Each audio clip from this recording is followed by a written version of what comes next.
네, 계속해서 포항에서 전해드리겠습니다. 경북 동해안 지역은 오늘 맑은 가운데 아침은 영하권에 머물겠지만 낮부터 기온이 올라 평년 기온을 회복하겠습니다. 오늘 아침 최저 기온은 영하 5도에서 영하 3도, 낮 최고 기온은 7에서 10도 분포로 낮부터 기온이 올라 어제와 비슷하겠습니다. 동해 먼바다에 풍랑주의보가 내려진 가운데 바다의 물결은 1에서 2.5m로 높게 일겠습니다. 포항사랑 상품권이 판매 사흘 만에 1차분 300억 원이 모두 매진되는 등 기대 이상의 판매액을 기록했습니다. 그런데 10% 할인에다 한 번에 구입할 수 있는 금액이 많다 보니 정작 많은 시민들이 구입을 하지 못하는 문제점이 드러났습니다. 상품권 판매 효과와 개선점을 김철승 기자가 보도합니다. 포항시가 침체된 지역 경제를 살리기 위해 발행한 포항사랑 상품권. 올해 발행할 1,000억 원 가운데 10% 할인한 1차분 300억 원이 사흘 만에 모두 팔렸습니다. 동네 음식점 등 가맹점들은 매출이 다소 늘어나고 바로 현금화가 가능해 경제적 효과를 느끼고 있습니다. 그러니까 당일 받아서 다음 날 죽도시장, 재래시장 가서 이렇게 시장도 볼 수 있고 그래서 그 점이 많이 좋아요. 그러나 상품권 판매 과정 곳곳에서 문제점을 드러냈습니다. 개인의 경우 연간 구매액인 400만 원을 한꺼번에 구입할 수 있도록 해 이른바 상품권 깡의 우려를 낳으면서 판매 창구는 북새통을 이뤘고 실질 구매자들은 구입을 하지 못했습니다. 주위에서 많이 사고 싶은 사람이 많이 못 산 사람도 있더라고요. 그러니까 조금 더 해도 괜찮을 것 같아요.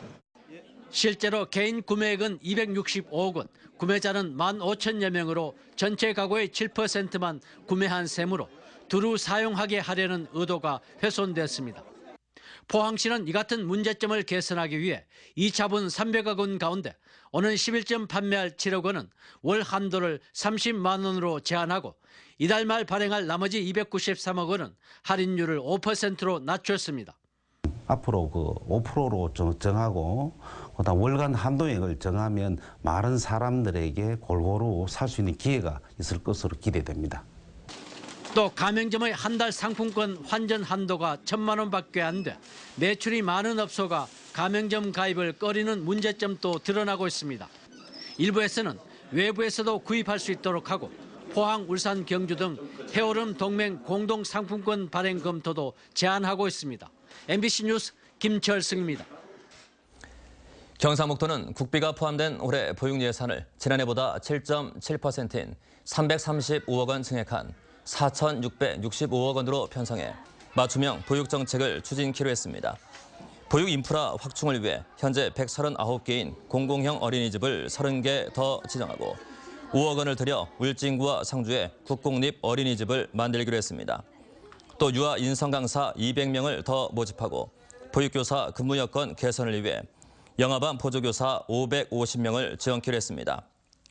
도내 어린이집은 2,100여 곳에 보육아동은 7만 1,000여 명, 보육교직원은 15,700여 명입니다.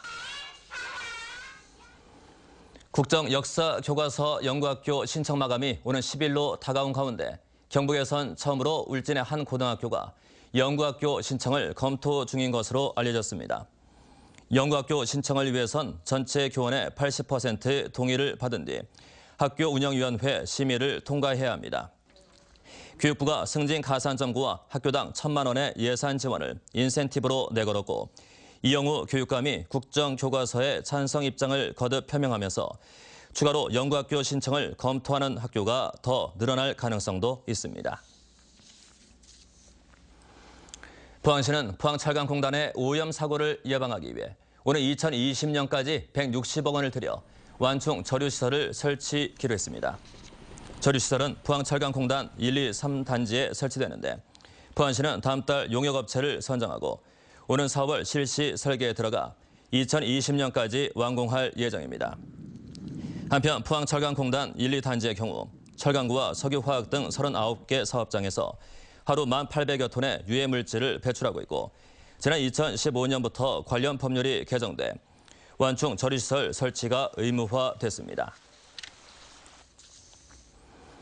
경북지방경찰청이 전국에서 처음으로 수사 경험이 풍부한 경찰관 10명으로 구성된 장기 실종자 추적팀을 만들어 앞으로 실종 1년 이상인 33명을 집중적으로 추적할 예정입니다. 경북경찰청은 3년 전 성주에서 실종된 20대 장애인 여성을 지난해 대구에서 발견해 가족 부모로 돌려보낸 적이 있는데 이를 계기로 장기 실종자 추적팀을 운영키로 했습니다. 네, 이상으로 MBC 뉴스를 마칩니다. 감사합니다.